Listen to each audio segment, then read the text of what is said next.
Hello everyone, welcome to the lecture series on digital electronics. It is a subject in third semester, Diploma ETCE. The course code is ETCE/DE/S3. Today we are in lecture number 24 and I am Paulu Sridhar, Assistant Professor, Department of ECE, Guru Nanak Institute of Technology. So let us start lecture number 24. So we will go through the course objectives in this lecture and the specific course objective that will be fulfilled in this lecture number 24. So our course Digital Electronics, it consists of 60 number of lectures and it has credit 4. That is, it is a 4 credit subject. That is, we will have 4 periods in a week. Next, now we are in unit 3, that is combination logic circuits, and these are the subunits that are in logic unit number 3, that is combination logic circuits. So starting with, we are having unit 3.1, that is arithmetic circuits. Here we will be studying about the half adder, full adder, half subtractor, full subtractor, parallel, and also the serial full adders. Next is subunit 3.2, that is design of the circuits using universal logic gates.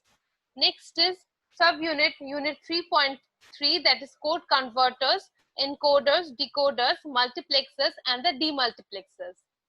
Next is subunit 3.4, that is parity generator and checker, and also the comparators. Now next, let us move forward to the course objectives. Now course objectives are very important because this course objectives will be fulfilled once the digital electronics course is completed. So let us see the course objectives. So the first course objective is do conversion of the number system. Second is understand the concept of the logic gates and its operation. Third is design simple logic circuits using logic gates. Fourth is design of the combinational circuit. Fifth is design of the sequential circuit.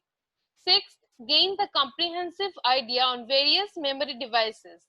7, understand analog to digital conversion and also digital to analog conversion techniques. 8 is understand different logic families and their comparison. Now, these are the course objective of this course. Now, this course objective 4, that is design of the combinational circuit, this course objective will be fulfilled when we will be completing this lecture number 24. So let us move forward to the lecture plan of this lecture. So our lecture number 24 of this digital electronic course, we are in unit 3, that is combination logic circuits. And here we will be studying the subunit 3.3, that is code converters, and subunit 3.4, that is the parity generator and checker. In the code converters, we will be studying about the various codes such as the XS3 codes, gray codes, then the conversion of XS3 code to binary, and also binary to gray codes and gray to binary codes. And next we will see how logic gates can be implemented to convert the codes. That is, we will be studying about the combinational circuits and also the code converters. Next is unit 3.4, that is the parity generator and the checker. In the parity generator and checker, we will be studying about the parity bit and also the even and the odd parity bits and how to check them, how to include a parity bit, where to include all this, and also how to design a parity generator. So let us move forward to the lecture number 24. So before starting lecture number 24, let us have a quick recap of the previous lectures already we have studied. Starting from lecture number 1, we have studied about the syllabus of the digital electronics subject and also all the units that are present in this syllabus and also the course objective of this particular digital electronics course. Now this course, as you know, that it is a course in Diploma ETC. So this course is a certain different from the BTech course.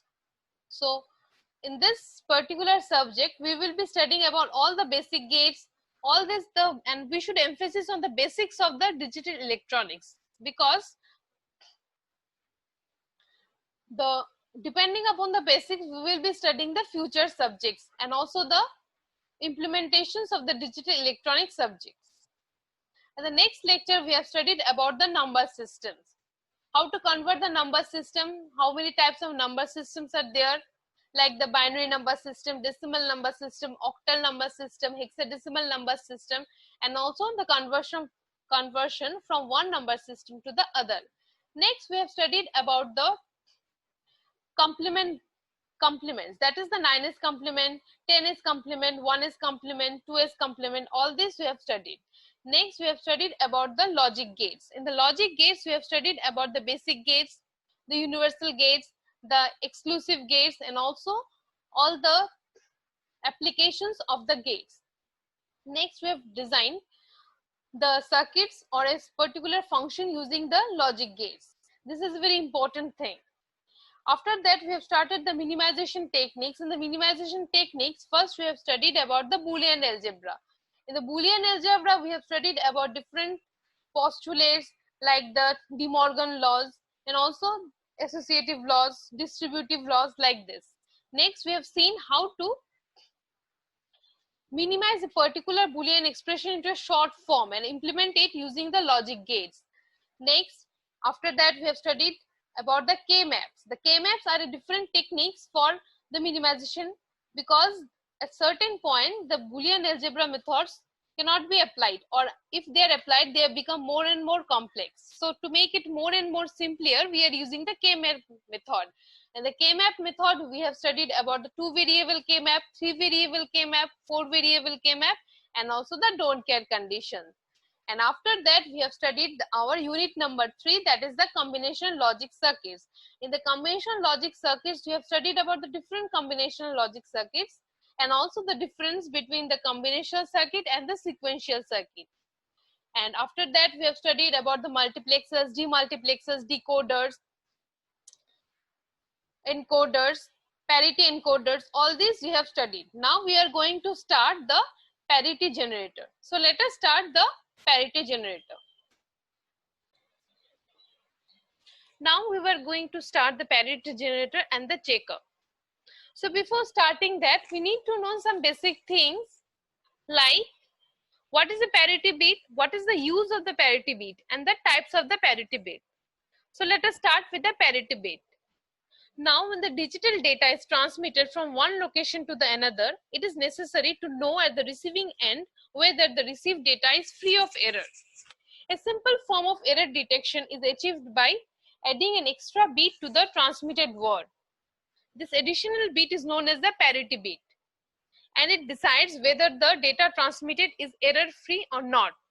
So from here we can know what is the parity bit and also what is the use of the parity bit. The use of the parity bit is mainly to make the data transmitted error free, and we have to check if the data transmitted is error free or not. For this we are using the parity bit. So there are different types of parity bit. The parity bit is of two types. First one is the odd parity and second one is the even parity. So let us first see what is the even parity. So in the even parity system, the parity bit added to the word is to be transmitted is chosen so that the number of ones in the modified word is even. This thing we will understand in a example that is shown afterwards. Next is example. We are taking one example. Suppose 101011. This is a word that has to be transmitted, has even parity. How we will know it? Because it contains even number of ones. How? This is one, first one, second one, third one, and fourth one. So this particular word has got 4 ones, and this 4 ones means it is even number. 4 means even number. So this word has even parity. Now let us look for another example. Now we know the ASCII code. The ASCII code for the decimal number 9 is 0111001. So this requires addition of 0 in the MSB to make the given a even parity in the modified word. So to make this word a even parity word, what we have to do? We have to add a parity bit in the MSB. This is the MSB. Now let us draw it. This is the MSB. This is MSB. You know what is MSB?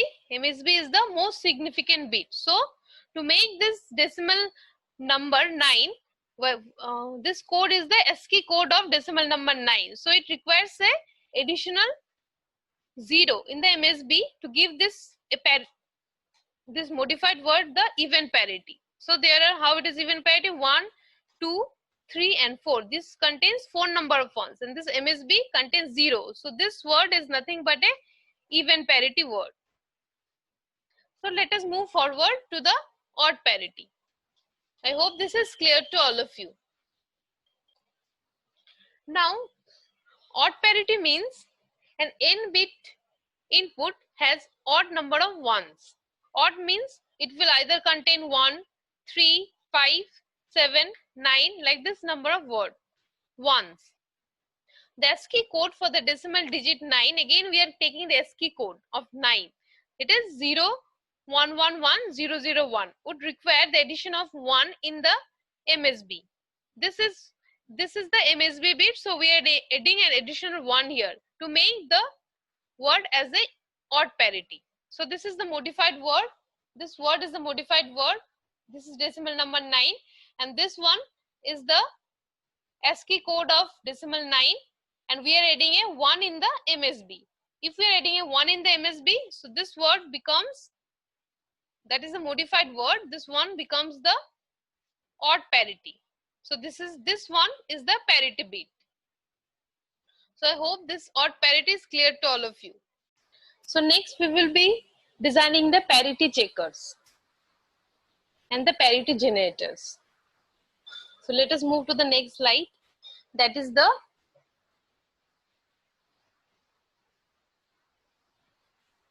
parity checkers. So let us start the parity checkers. The circuit for generating parity bits and checking the parity of a given word can be designed using gates. The technique of parity checking is important and most popular method of detecting errors in stored code groups, especially for storage devices such as magnetic tapes, paper tapes, and even core and drum systems. The XOR gates are ideal for checking the parity of a binary number. Why? Because they produce an output when the input has odd number of ones. This line we can see from here.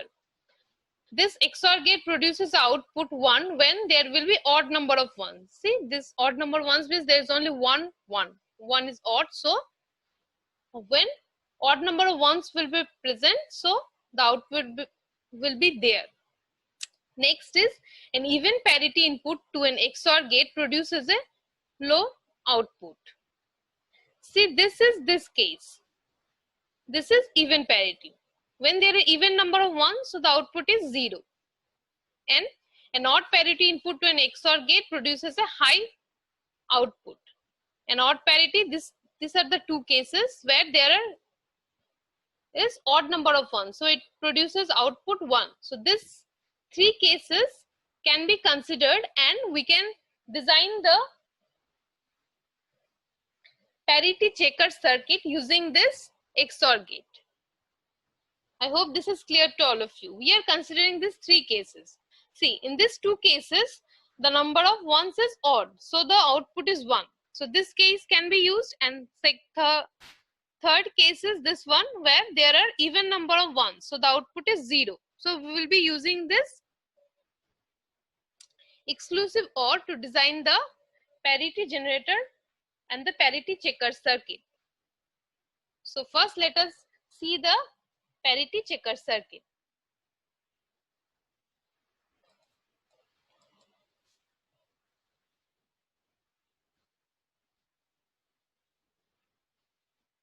So here, this is the truth table of an exclusive OR gate where there is input A, input B, and the output is there. So there are 4 cases in a truth table. 0 0 produces 0 output, 0 1 produces 1 output, and 1 0 produces 1 output, and 1 1 produces 0 output.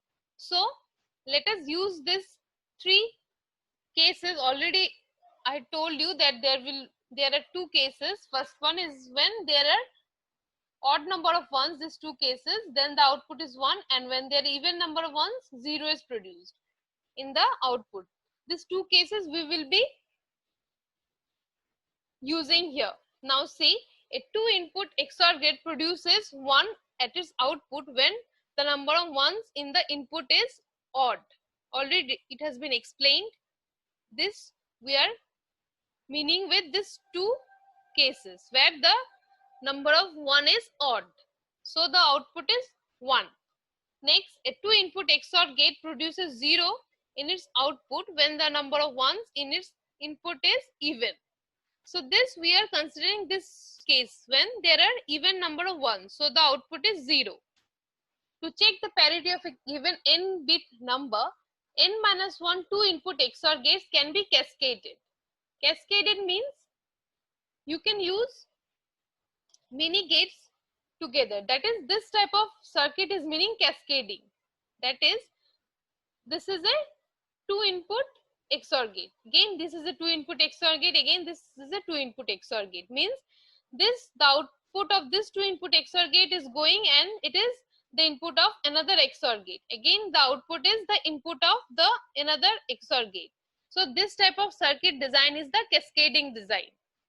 So this line is very important. That is, to check the parity of a given n bit number, n-1 2 input XOR gates can be cascaded. That is, when you have to check the parity of a 4-bit number. Suppose here in this circuit we have designed the 4-bit number. We are checking the parity of a 4-bit number. So the number of XOR gates that will be used is n-1. That is 4 minus 1. That is, you are using 3 2 input XOR gates, and that will be cascaded with one another. So I hope this is clear. This line is clear to all of you. So in the given circuit, to check the parity of a 4-bit number, the 4-bit number is W, X, Y, and Z. This is the 4-bit number. So 3 2 input XOR gates are cascaded. Why? Because it is 3. It is 3 because there are 4. 4 means n-1. 4 minus 1, that is 3. So there will be 3 2 input XOR gates, and that will be cascaded. Here the output is 1 when the number of ones in the input W, X, Y, Z is odd, and 0 when the number of ones is even. The input is even. So I hope this is clear. That is, the output will be 1 when the number of ones in W, X, Y, Z is odd, and the output will be 0 when the number of ones in W, X, Y, Z is even. So we can design this parity generate checker circuit. Let me again tell you that when we are taking this 4-bit number, that is W, X, Y, and Z. We are taking these numbers W, X, Y, and Z. We are taking these numbers. When the number, suppose, let me write here and explain. Suppose we are taking W, X, Y, and Z. This is the number. So suppose what will be the output? This is the output. Okay, this is, suppose this is the output. Just let me show you the output. This is the output. Suppose A is the output. Okay, just I am taking one example.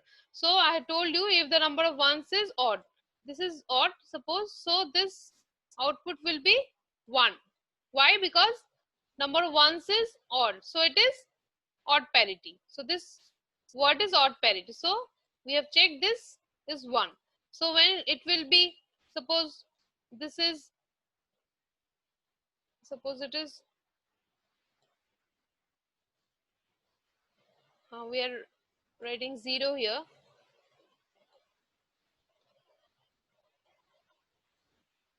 We are writing 0 here. So the number of ones is even, 1 and 1 here. So what will be the output here? It will be 0 because we are using an XOR gate. So I hope this is clear. And we are 0 means it is a even parity. So this is checked. So you should always remember one thing, that for designing a parity checker circuit, you are using an two input XOR gate. That is number of bits. If it is n, so the number of two input XOR gates will be used will be n minus 1. Like this, in cascading form, you can design the parity checker circuit. I hope it is clear to all of you. Now let us move to the code converters. So before starting the code converters, we need to know some basic things about the codes. So let us see what are codes. So the symbolic representation of the discrete information are codes. Codes may be in the form of numbers, symbols, etc. In different codes, zeros and ones are used and they are arranged according to the rules of the codes. Codes are directly fed to the digital computer and the computer converts them back to the binary information to its format. So these were the basic things about the codes. So let us see what are the different codes in a digital electronics. So first one is the weighted binary codes. In the weighted binary codes, there are first the BCD codes. Second is the non-weighted binary code. So XS3 and the gray codes fall in this category. Next are the error detecting codes, error correcting codes, and the last one is the alphanumeric codes. In the alphanumeric codes, ASCII and the EBCDIC codes fall in this alphanumeric codes. So let us see what is the full form of ASCII. ASCII means American Standard Code for Information Interchange, and EBCDIC codes means External Binary Coded Decimal Information Code. So we have seen in this slide that there are 5 types of codes. First one is the weighted binary code, non-weighted binary code, error detecting codes, error correcting codes, alpha, and the alphanumeric codes. So we need to know the BCD codes or the 8421 codes. So let us move to the next slide, that is the BCD codes or the weighted binary codes. So let us move to the next slide, that is the weighted binary codes or the BCD codes. So in case of the weighted binary codes, it obeys certain weighting principles. Each position of a number represents a specific weight. Now let us move to the BCD codes. BCD codes, the full form is binary coded decimal code. B for binary, C for coded, and D for decimal. So it is binary coded decimal code. This BCD code is also known as 8421 code. Why it is 8421 codes? Because each position signifies some weight. Suppose let us draw something or write something, then you will understand 2 to the power 0, 2 to the power 1, 2 to the power 2, and 2 to the power 3. These are all the weights of the 4 bits. This is, the weight is 1, the weight is 2, the weight is 4, and here the weight is 8. So it is 8, this is 8, 4, then 2 and 1. So this is 8421 code. I hope it is clear to all of you that how it is 8421 code. Now let us move forward. Here this BCD code is always, each number is always, it has got 4 bits. So this BCD code uses binary number to specify the decimal number from 0 to 9. This is also very important, that it uses the number from 0 to 9. Other than 10, suppose 10 is there, we will see how to write this 10 also. Okay, but also remember that it has got 4 bits. And this shows 8421 means this is 2 to the power 0, 2 to the power 1, 2 to the power 2, and 2 to the power 4. 2 to the power 3. This signifies all the weights of the certain bits. That is first bit, second bit, third, and fourth. Like this it goes. So it is 8421.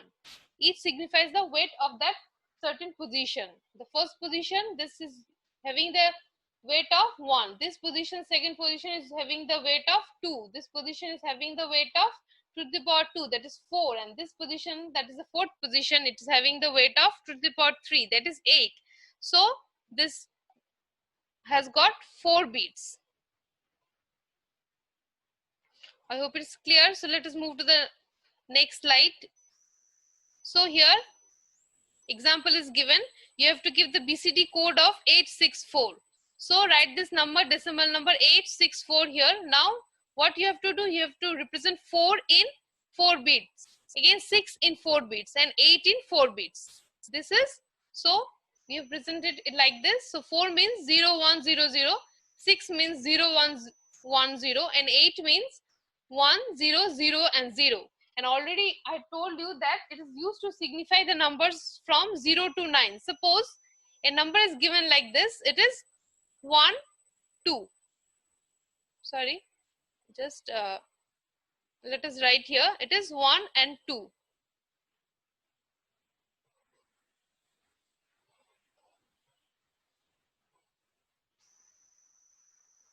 It is 1 and 2 is given. So how you will represent? You will represent 1 in 4 bits.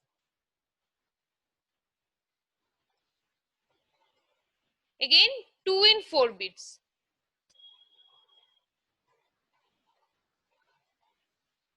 I hope it is clear. This should be clear to all of you that you have to represent 1 in 4 bits and 2 in 4 bits. You cannot represent 12 in 4 bits. You can represent 12 in 4 bits in binary, but here in BCD code you cannot represent 12 in 4 bits. You have to represent 1 first in 4 bits and 2 in 4 bits. This is the particular rule for the BCD codes. What is the full form? Binary coded decimal code. I hope it is clear to all of you. So let us move to the next slide. Next is the non-weighted binary codes. Here in the non-weighted binary codes, this does not follow any weighted principle. The weighted binary codes like the BCD codes used to follow some weighted principle, that is 8421.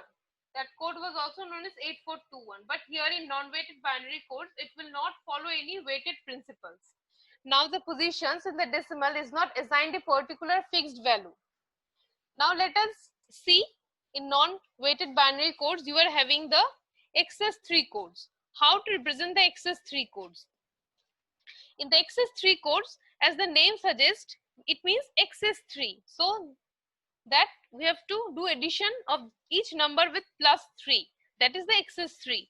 So XS3 code represents a decimal number in binary form as a number greater than 3.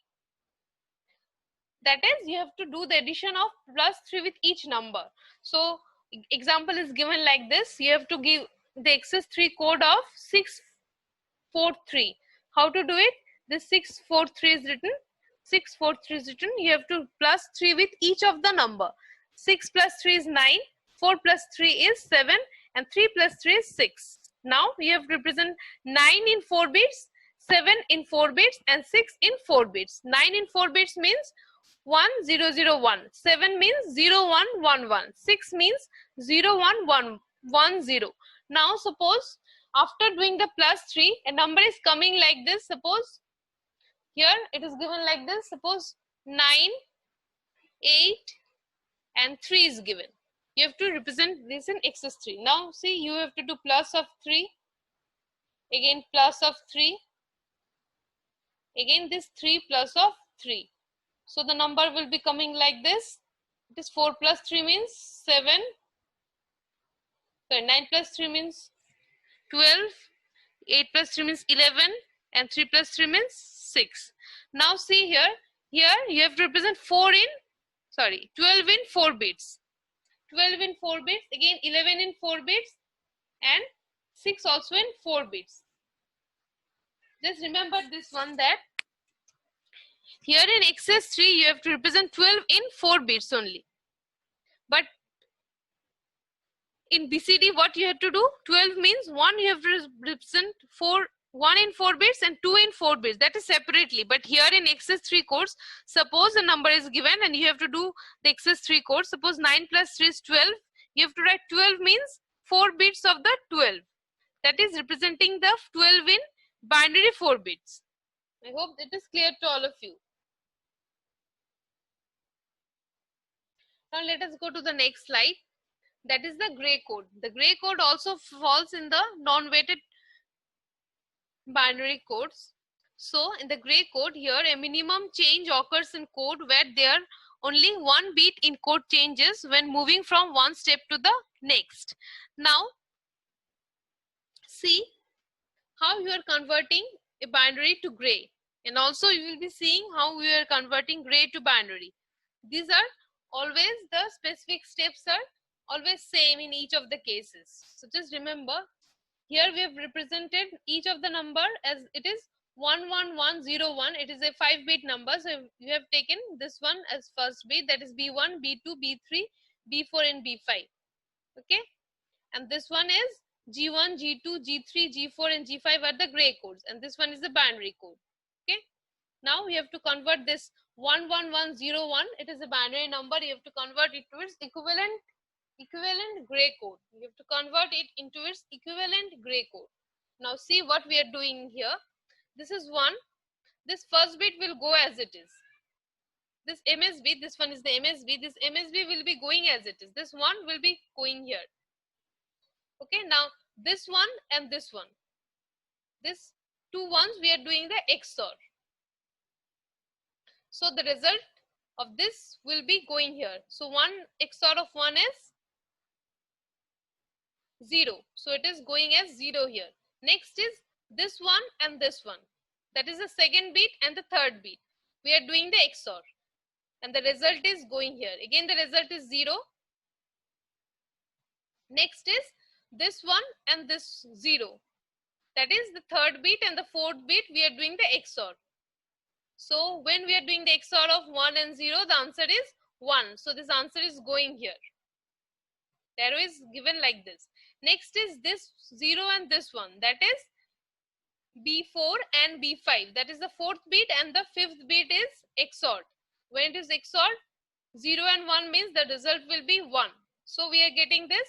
So the result is 1, 0, 0, 1, 1. That is MSB remains as same, and then first bit XOR of the second bit, result is the gray code of second bit. Next is B2 XOR of B3, result is G3. Next is B3 XOR of B4, result is G4. Next is B4 XOR of B5, the result is G5. So we have got the 5 bits of the gray code, that is G1, G2, G3, G4 and G5. That is 1, 0, 0, 1, 1. I hope it is clear. Let me again tell you that this B1 is equal to G1. B1 XOR of B2 is equal to G2. B2 XOR of B3 is equal to G3. Next is B3 XOR of B4 is equal to G4. And B4 XOR of B5 is equal to G5. So we have converted the binary code to the gray code. I hope it is clear to all of you. Now let us move to the next slide. That is the conversion of gray to binary codes. So this is the conversion of gray to binary codes. So you have a given gray code is given, that is 1010. It is a 4-bit number. You have to convert it to its equivalent binary code. That is, you have to convert it into again the 4-bit binary code. So you are given here G3, G2, G1 and G0. That is 1010. It is the gray code. you have to convert it into B3, B2, B1 and B0. Let us see how we are doing it. Now see this G3 is going here as B3, that is G3 is equal to B3. Next B3 XOR of this second bit in the gray code, that is B3 XOR of G2, we are getting the result as B2. Similarly B2 XOR of G1, we are getting the result as B1. B1 XOR of G0, we are getting the result as B0. So this 1 is coming here as 1. 1 XOR of 0 is 1. Again 1 XOR of 1 is 0. Again 0 XOR of 0 is 0. So we have got this as 1100. That is the binary code. I hope it is again clear to all of you. Let us see how we will be designing the logic circuits for the code converters, or in case of the binary to gray and also to gray to binary code converters. Let us see. Now first we are doing the circuit for binary to gray code conversions. So first, these are the binary bits, that is starting from B1, B2, B3 and B4, and these are the gray bits G1, G2, G3 and G4. So this B1 is equal to G1, already we know this, so it is going. Next is B1 XOR of B2. This B1, this is the B1 XOR of this B2. So this XOR is, the output of XOR is G2. So G2 is equal to B1 XOR of B2. Similarly, G3 is equal to B2 XOR of B3. Similarly, G4 is equal to B3 XOR of B4. So these are the gray bits and these are the binary bits and these are the XOR gates.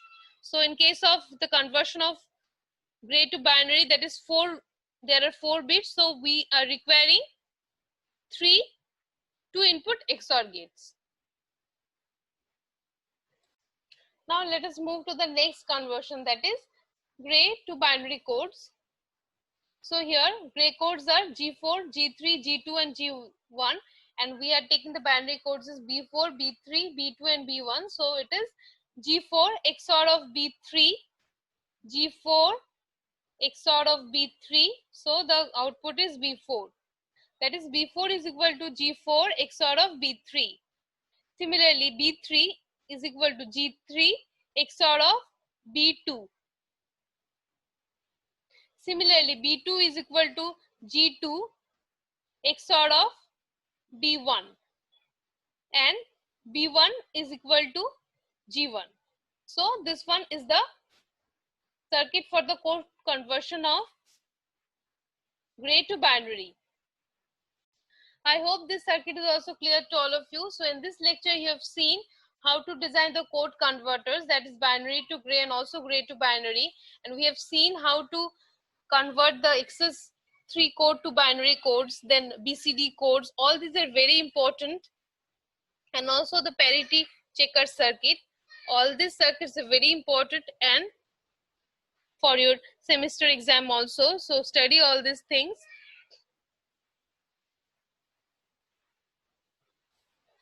So I'm very thankful to all of you for listening to me and hope to meet you soon. Thank you all.